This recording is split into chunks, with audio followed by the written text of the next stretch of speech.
Hey everyone, Mr. E here with another SolidWorks tutorial for students and beginners, and in this one we're looking at how to use the sweep tool as a way to make a 3D shape other than, let's say, using extrude or loft, which is what I did in this last tutorial to make this part.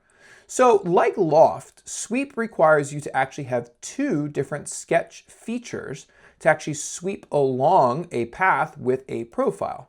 So the first thing we need to do is create some sketch features, right? So I'm going to click on, well, I need to give myself a plane. Let's say I want to make some type of handle for this, tapered mug vase thing here, right? This is actually a curved surface, so I can't make a sketch on the side of this.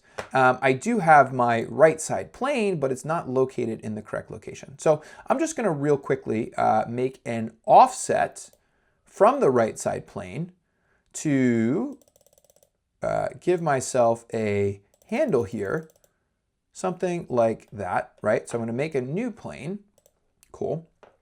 I'm going to make a sketch on this plane, and I'm going to give myself some type of profile to pull along a path.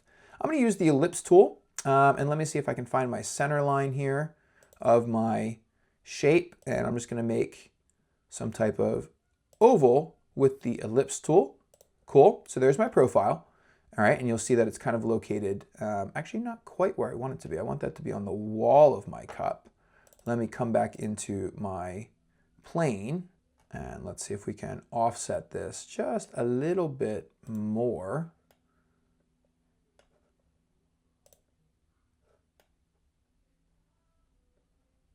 That's looking a little bit better. Okay, cool. So there's my plane, there's my handle, profile. Great. Now I need my path. So I'm going to make another sketch, this time on the front plane. All right. And I'm going to draw a path to sweep this from. So I'm going to click on my profile and then perhaps click on the wall down here and create some type of arc using my 3-point arc tool, right? The important part is that this path and this profile collide. They have to make sure that they're touching. You can go past, but you want to make sure that they're touching. There can't be a gap here, or else the sweep will not pull correctly. So there we go. We have a path, we have a profile. Now we should be able to sweep these parts together.